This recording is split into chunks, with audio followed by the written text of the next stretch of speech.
लेकिन शिवराज सिंह चौहान, तुमको शर्म नहीं आती? कांग्रेसियों के खिलाफ झूठे प्रकरण बनवा रहे हो, जेल भेज रहे हो, मकान तोड़ रहे हो। जो पाकिस्तान के लिए जासूसी करते पकड़े गए, उनके मकान तुमने क्यों नहीं तोड़े? उनको तुमने राष्ट्रीय सुरक्षा अधिनियम में बंद क्यों नहीं किया? जमानत कैसे होने दी?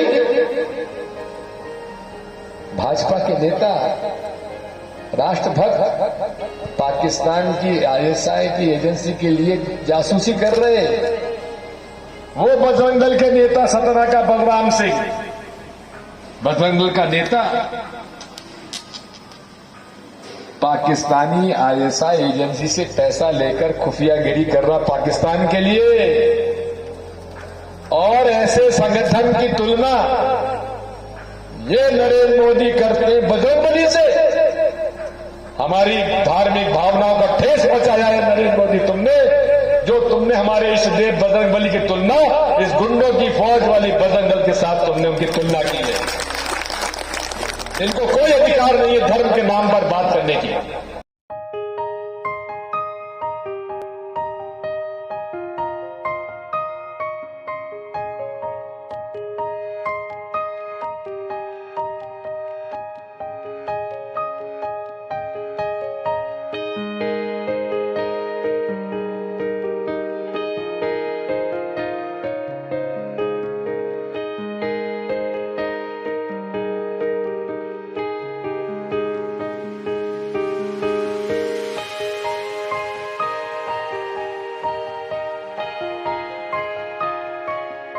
साथियों,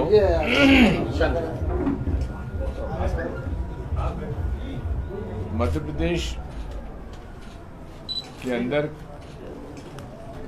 लगभग 66 सीटें हैं, जिनके बारे में कमलनाथ जी ने नीखरा जी और मुझे ये काम सौंपा है कि मैं उन विधानसभा सीटों में जाकर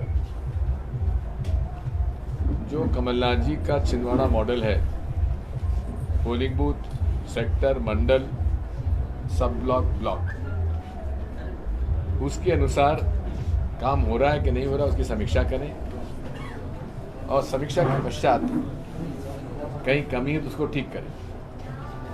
इसी संदर्भ में नीखरा जी और हम दोनों 66 विधानसभा सीटों में जा रहे हैं और लगभग 40 से ज्यादा सीटें हम लोग अभी तक कर चुके हैं। कल हम लोग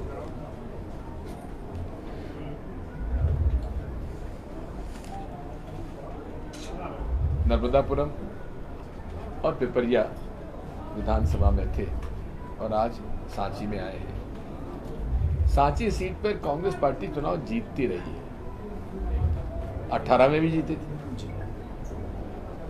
लेकिन हमें कभी उम्मीद नहीं थी। डॉक्टर प्रभुराम चौधरी, जो कि युवक कांग्रेस से विचारधारा के साथ कांग्रेस से जुड़ा हुआ था, सिंधिया जी का खासम खास हुआ करता था, हम लोगों ने हमेशा उसको प्रमोट किया। वो अचानक दिन में कैबिनेट मीटिंग अटेंड करता है, कमलनाथ जी की प्रशंसा करता है और रात को फ्लाइट पकड़ के दिल्ली चला जाता है। और 2 दिन बाद मालूम पड़ता है कि वो तो बेंगलोर चला गया। ये कैसे हुआ, क्यों हुआ? जो जानकारी मिलती उसमें बात साफ आई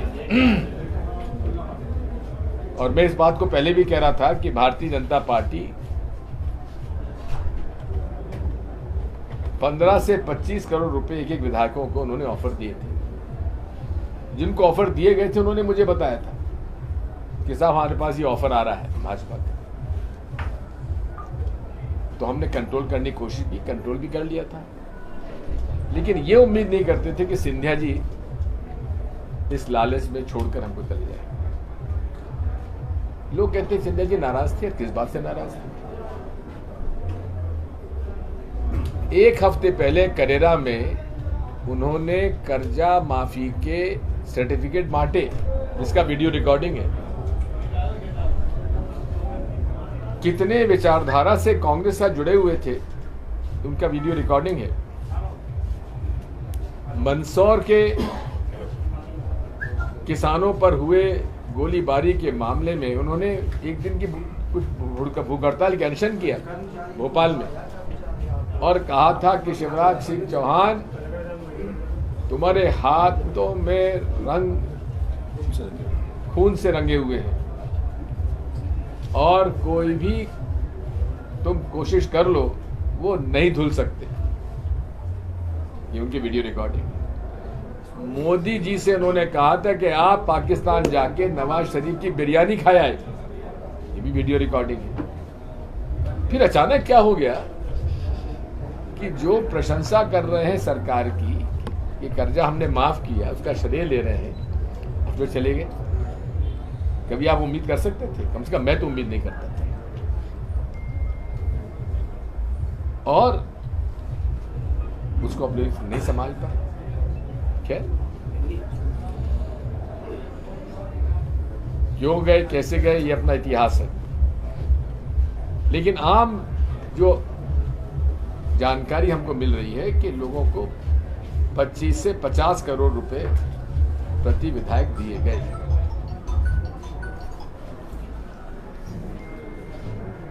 अब डॉक्टर प्रभुराम चौधरी के बारे में पहले थोड़ी बहुत शिकायत आती थी, लेकिन अब कुछ लंबी चौड़ी शिकायतें मेरे पास आई हैं। अभी मैं उसकी जांच करूंगा, उसके बाद उजागर करूंगा, क्योंकि बिना जांच करे उजागर करना ठीक नहीं होता। लेकिन शिकायतें गंभीर हैं। एक व्यक्ति जिसका हम आदर सम्मान करते थे, जिसके ऊपर कोई भ्रष्टाचार के कोई खास प्रकरण नहीं थे, वो इतना बड़ा भ्रष्टाचारी हो गया इनकी संगत में, हमें उम्मीद नहीं। संगत अच्छे अच्छे लोग बिगाड़ देती है, और उसके नमूने दोनों हैं। ज्योतिराज सिंधिया जी भी हैं और डॉक्टर प्रभुराम चौधरी भी हैं। जिन सिंधिया जी के बारे में नेहरू गांधी परिवार इतना सम्मान करता था, उनको अपना पारिवारिक सदस्य मानता था, जिनको कि बिना अपॉइंटमेंट के राहुल गांधी जी और सोनिया गांधी जी के घर पर बिना अपॉइंटमेंट के अंदर जाने की इजाजत थी, हम तक को नहीं थी भाई। हम बिना अपॉइंटमेंट के नहीं जा सकते, आज भी नहीं जा सकते, लेकिन वो जाते थे। प्रियंका जी जब यूपी के उनके साथ महामंत्री बनी, तो प्रियंका जी खुद उनके घर जाती थी, सिंधिया जी के। वो आज राहुल गांधी जी के खिलाफ जिस प्रकार की निम्न श्रेणी की टिप्पणी कर रहे हैं, उनकी राष्ट्रभक्ति पर प्रश्न चिन्ह लगा रहे हैं, हम उसका बर्दाश्त नहीं कर सकते। मुझे वो कुछ भी कहे, मुझे आपत्ति नहीं है। मुझको देशद्रोही कह दिया। अगर देशद्रोही हूं तो मुझे गिरफ्तार क्यों नहीं करती सरकार?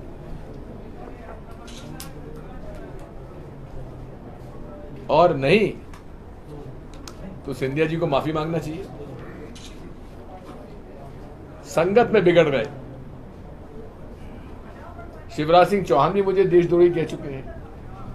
जब मैं थाने पर पहुंचा कि भाई मुझे गिरफ्तार करो, मैं जो आपके मुख्यमंत्री कहते हैं मैं देशद्रोही हूं, उन्होंने कहा आप पर कोई प्रकरण नहीं, मैंने कहा लिख के दो। तो वहां के टीआई ने लिख के दिया कि दिग्विजय सिंह जी, आप पर कोई प्रकरण इस प्रकार का लंबित पूरे प्रदेश के किसी थाने में नहीं है। तो देशद्रोही कहने का अधिकार चीफ मिनिस्टर कैसे था? जबकि देशद्रोह के लिए भाजपा की पुलिस के एसआईटी ने ही, और एसआईटी नहीं एटीएस ने, एंटी टेररिस्ट स्क्वाड ने पहले पकड़ा भारतीय जनता पार्टी का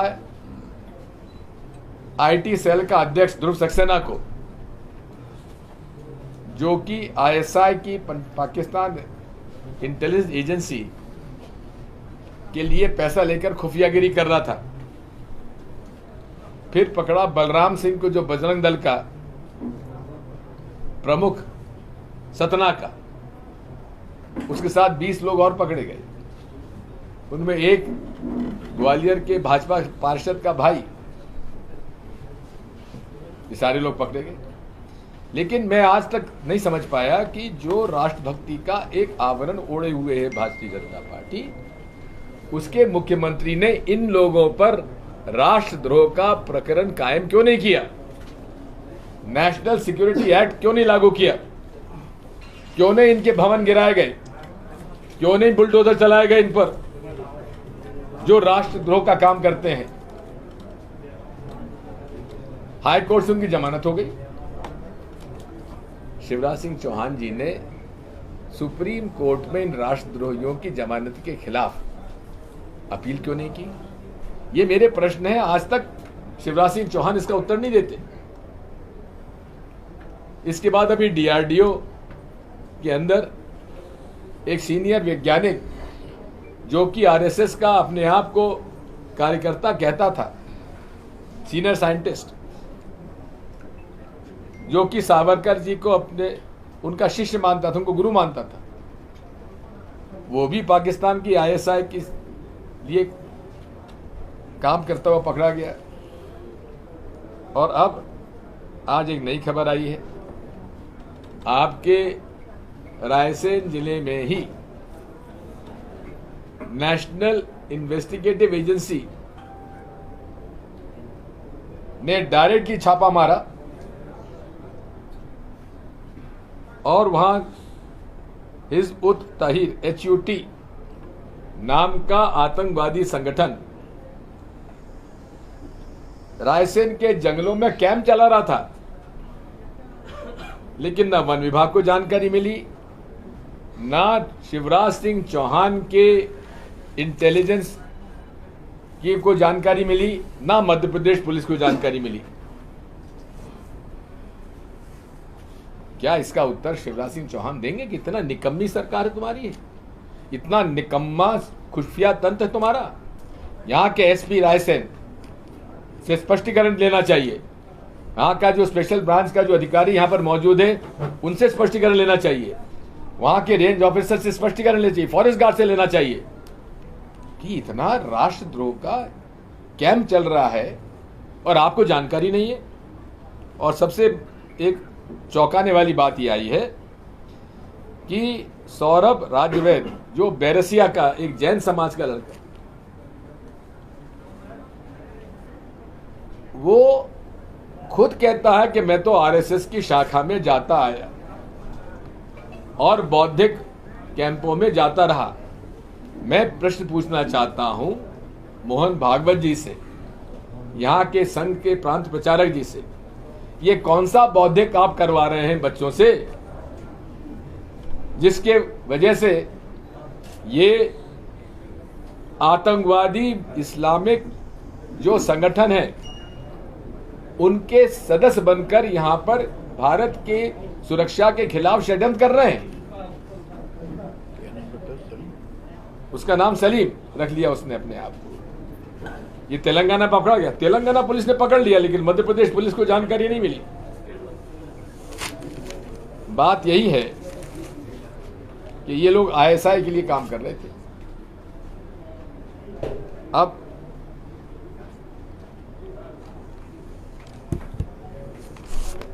मुझ पर तो देशद्रोह का आरोप लगता है। अब बताइए कि शिवराज सिंह चौहान जी के मुख्यमंत्री काल में भाजपा के आईटी सेल के प्रमुख वो आईएसआई की खुफियागिरी कर रहे हैं, बजरंग दल के नेता वो भी खुफियागिरी कर रहे हैं। उनके पड़ोस के जिले के उनका गृह जिला सीहोर, पड़ोस में रायसेन भोपाल की राजधानी से मुश्किल से जिस जंगलों में हो रहा था वहां 70-80 किलोमीटर दूर पर। इसको जानकारी क्यों नहीं मिल पाई? कहां गया खुफिया तंत्र?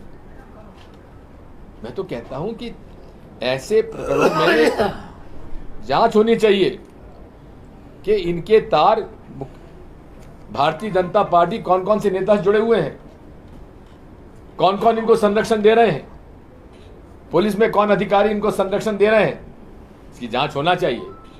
और मध्य प्रदेश पुलिस को जांच नहीं सौंपना चाहिए, नेशनल इन्वेस्टिगेटिव एजेंसी को जांच सौंपना चाहिए जिसने इनको पकड़ा है। साथियों, भारतीय जनता पार्टी सदैव से धर्म को हथियार मानकर राजनीति करती है। धर्म का राजनीति में उपयोग करना मॉडल कोड ऑफ कंडक्ट के खिलाफ है। कोई व्यक्ति धर्म के नाम पर वोट नहीं मांग सकता। ये कानून है, ये नियम है, संविधान है। पीपल्स रिप्रेजेंटेशन एक्ट, जो कि जिससे हमारे पूरे लोकतंत्र का चुने हुए लोगों पर क्या बंधन है, क्या उस पर अपराध है, कहां उस पर सजा कितनी है, उसका उल्लेख है। उस पर आज तक इलेक्शन कमीशन, माननीय चुनाव आयोग ने उसको संज्ञान में क्यों नहीं लिया, जबकि खुलेआम इस देश के प्रधानमंत्री नरेंद्र मोदी का वीडियो है कि हे मतदाता कनिका मतदाता भाइयों और बहनों, जब तुम चुनाव में बटन दबाओ तो जय बजरंगबली का नारा लेके बटन दबाओ। क्या ये अपराध नहीं है? क्या माननीय चुनाव आयोग इन पर मुकदमा कायम करेगा?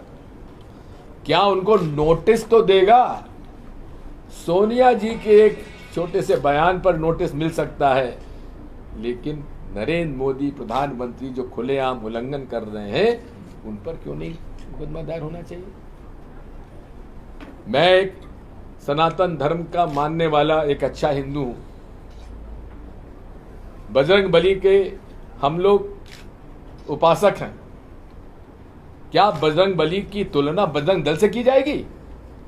माफी मांगना चाहिए नरेंद्र मोदी जी को और भाजपा को। बजरंगबली की तुलना उन गुंडों की फौज के साथ कर रहे हैं जो लोग पाकिस्तान के लिए खुफियागिरी करते हैं, जो लोग खुलेआम पट्टा डालकर रात को दुनिया भर के आपराधिक प्रकरण करते हैं, जो खुद मोदी जी कह रहे हैं। मोदी जी के एक बयान पढ़ लीजिए, देखिए वीडियो पर है कि कुछ लोग जो गौ सेवक बनते हैं वो रात को आपराधिक गतिविधियों में संलग्न रहते हैं और दिन में पट्टा डालकर ये लोग गौ सेवक बन जाते हैं। मोदी जी, आप माफी मांगिए, भाजपा के सारे नेता माफी मांगे कि हमारे बजरंगबली की तुलना इन गुंडों की फौज बजरंग दल के साथ आपने तुलना कैसे की?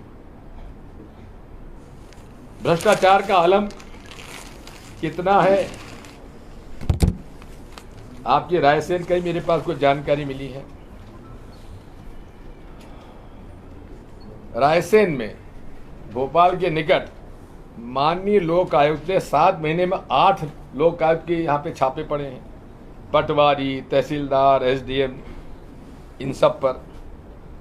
और किस प्रकार से आदिवासियों का शोषण कर रही है सरकार, उसका उदाहरण मैं आपको दे रहा हूं। नक्तरा के पास करीब 100 एकड़ आदिवासियों के पट्टे की जमीन का भी नामांतरण भरदा चंदोरा गांव नाम के गांव में 150 एकड़ जमीनों के पट्टों का नामांतरण फर्जी आदमी खड़ा करके कर दिया। उनको आदिवासियों को मालूम तक नहीं है और ये आदिवासियों के संरक्षण बनते हैं। मैं मांग करता हूं, अगर आप आदिवासियों के चिंतक हैं तो नामांतरण जिसके नाम हुआ है उस पर SC/ST एट्रोसिटीज एक्ट के अंतर्गत उस पर मुकदमा दायर किया जाए, उसको बर्खास्त किया जाए, तहसीलदार और पटवारी गिरदावर को। ये मेरी मांग है। इसी प्रकार 300-400 साल पुराने पीपल के पेड़ काट दिए वहीं पर ही, और पूरे तरीके से आदिवासियों को भगा रहे हैं और फार्म हाउस बना रहे हैं, कॉलोनी काट रहे हैं। ये सब इनके नाक के नीचे हो रहा है। अभी भाजपा के जिला मंत्री, आपके महामंत्री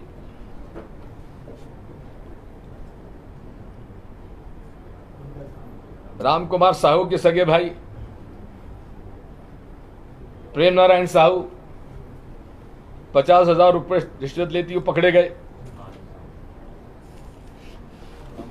और जो नपती और नामांतरण जो मेरे समय मुफ्त में हो जाती थी, पंचायत कर देती थी, उसमें 1 लाख रुपए रिश्वत की मांग कर रहे थे और 50,000 एडवांस में लिए। अब एक और घटना जो कि 3 स्थानों पर मुझे जानकारी मिली है। मुआवजा मंजूर हुआ किसानों को, मुआवजा मंजूर हो गया, पैसा आ गया, और कल होशंगाबाद नर्मदापुरम में मुझे शिकायत मिली, दूसरी शिकायत मुझे दमोह में दूसरे जिले मिली, और तीसरी आज कि चुने हुए लोगों के खाते में सारा पैसा डाल दिया, जिनको मिलना था उनको नहीं मिला। अब ये कैसे हो गया? मुआवजे की राशि की मंजूरी एसडीएम देते हैं, पैसा निकालने की जवाबदारी ट्रेजरी ऑफिसर की होती है। तो चारा घोटाले से बड़ा घोटाला है, चारा घोटाला तो ये था ना। अब इसमें एक नहीं 14 जिलों में इस प्रकार का के प्रकरण पकड़े गए, कम से कम 400 करोड़ का गबन है ये। इसकी तो ये तो तत्काल किसी भी रिटायर्ड हाईकोर्ट जज के अंतर्गत एक स्पेशल इन्वेस्टिगेटिव टीम अपॉइंट होना चाहिए जो कि इसकी जांच करे और इनके खिलाफ मुकदमा दायर करना चाहिए। ऐसे अनेक और प्रकरण है, वो 14 जिले, सभी जगह ऐसा हुआ है। अब कल एक वीडियो क्लिप आया था, एक बेचारा केसरिया दुपट्टा गले में डाल के आदमी अपनी मृत बहन को मोटरसाइकिल पे उठा के जा रहा था। उसको एम्बुलेंस नहीं दी गई, उसको वाहन नहीं दिया गया। आपको याद होगा कि कुछ दिन पहले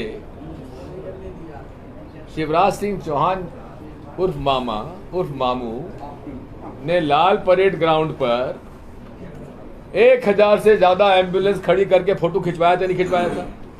वो कहां गई? इनका उपयोग केवल भारतीय जनता पार्टी के उम्मीदवारों को शराब और पैसा बांटने में उपयोग किया जा रहा है, ये मेरा आरोप है। अब ये गौभक्त बनते हैं। सबसे ज्यादा पशु यदि आपको किसी भी क्षेत्र में सड़क पर मिलते हैं वो बुदनी है, नसरुल्लागंज के पास, और हर रोज गौ माता मर रही है। उसके लिए गौशालाएं, कमलनाथ जी ने 1000 गौशालाएं मंजूर की थी, कहीं बन गई, वहां गायों को नहीं भेज रहे, उनके लिए पशु एम्बुलेंस खरीदे जा रहे हैं। वो भी लाल परेड ग्राउंड में, ये फोटो ऐसी है। पहली बार। अरे पशु एम्बुलेंस में क्या करोगे? जो पशु सड़क पर बैठे, अरे उनको ले जाके गौशाला में क्यों नहीं डाल रहे? कांग्रेस सरकार आई, हमने 20 रुपया प्रतिदिन प्रति पशु मंजूर कर दिया। शिवराज सिंह चौहान आए, घटा के 2 रुपया फिर कर दिया। अरे आज की महंगाई के युग में 2 रुपया का चारा कोई पशु जीवित रह सकता है? बैरसिया के अंदर आरएसएस से संबंधित व्यक्ति की गौशाला में लगभग 300 गायें मरी पड़ी, उनको गड्ढा खोद के गाड़ दिया गया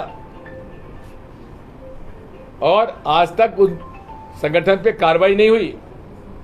झूठा एक छोटा मोटा केस बनाया और आज उस खुलेआम वो भाजपा के चुनाव की प्रचार कर रहे हैं वो लोग। कहने का मेरा मतलब ये है कि एम्बुलेंस से इतना प्रेम क्यों है इनको? कमीशन मिलता है, ये पूरी सरकार कमीशन पे चल रही है।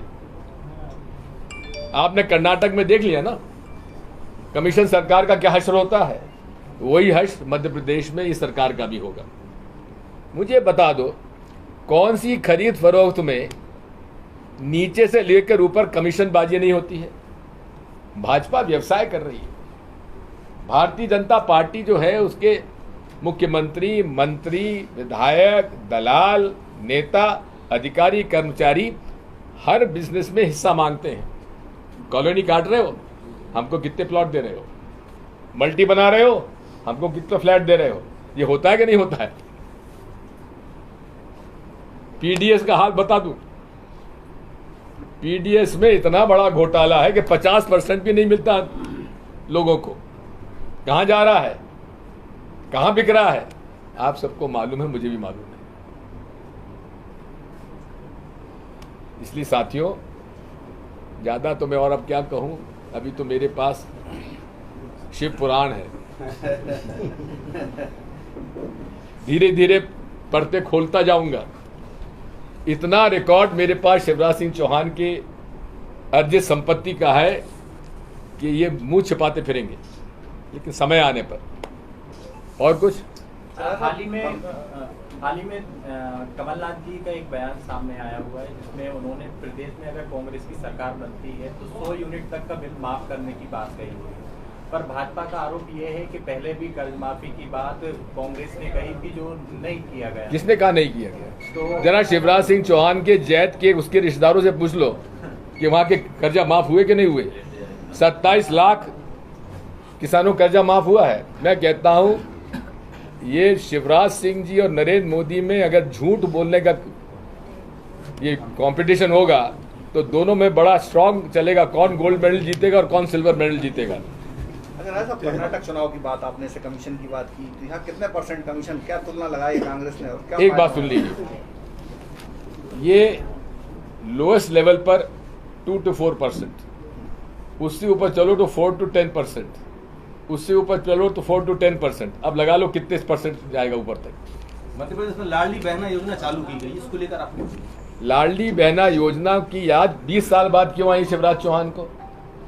20 साल तक बहनों की याद नहीं आई भाई को। मामा बना रहा और जीजा को जेल भेजता रहा। ये पूरे तरीके से चुराई हुई योजना है। कांग्रेस पार्टी ने 2019 के लोकसभा चुनाव के घोषणा पत्र में न्यूनतम आय योजना की हमने का वादा किया था कि हर गरीब परिवार को 6,000 रुपये माहवार दिया जाएगा न्यूनतम आय योजना के अंतर्गत। सरकार हमारी नहीं बनी, सरकार हमारी नहीं बनी, हम नहीं कर पाए। हिमाचल प्रदेश में हमने वादा किया था 1,500 रुपये देंगे, सरकार बन गई, हम देंगे। 2000 कर्नाटक का फैसला है, हम वहां भी देंगे। और कमलनाथ जी एक वैसे व्यक्ति हैं जो कहते हैं करके दिखाते हैं। जितने उन्होंने वादे किए थे, एक वादा पूरा करा है हमने और करेंगे आगे भी। आपके बारे में कहा जाता है कि आप राजनीति में भविष्यवाणियां करते हैं और सही होती हैं। क्या मध्य प्रदेश में 2023 में मोहब्बत की दुकान खुलेगी, नफरत की दुकान बंद होगी? नफरत की दुकानों पर ताला लगेगा और नफरत फैलाने वालों को जेल में बंद किया जाएगा। तो जो आपके मोहब्बत के प्रत्याशी जीत के आएंगे वो कहीं सत्ता में फिर से मोहब्बत तो निकलेंगे 2022 जैसे? ऐसे इसके लिए क्या प्रबंधन है? इसका प्रबंधन यह है कि वो विचारधारा से जुड़े होंगे।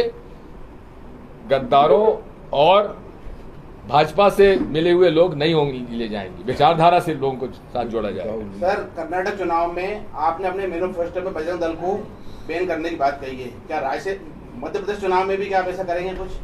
माननीय उच्चतम न्यायालय का फैसला है, जो भी व्यक्ति धर्म के, जाति और समुदाय के खिलाफ कोई भड़काने वाला, नफरत वाला बयान देता है, उस पर यह बाध्यता है राज्य सरकार पर कि वो उस पर कार्रवाई करे। हम उस पर कायम रहेंगे। सर, मेरा सवाल ये मैनिफेस्टो में इसको शामिल करेंगे जैसे कर्नाटक में शामिल किया है? बात मैं आपको उत्तर दे रहा हूं, आपको नहीं सुनना चाहते। अगर मेरा उत्तर वो दूं जो आप चाहते हो, मैं क्यों दूं?